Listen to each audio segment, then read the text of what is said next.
يا أيها الذين آمنوا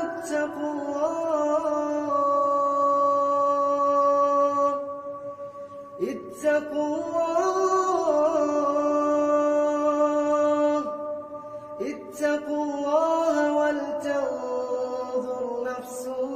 ما قدمت لغد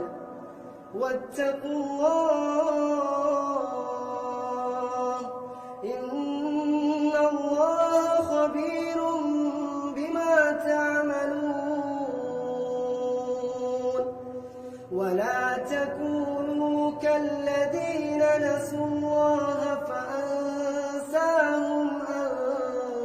أنفسهم أولئك هم الفاسقون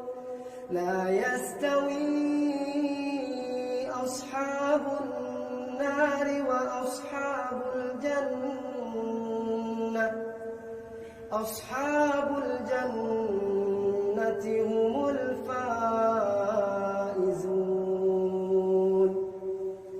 لو أنزلنا هذا القرآن على جبل لرأيته خاشعا متصدعا من خشية الله وتلك الأمثال نضربها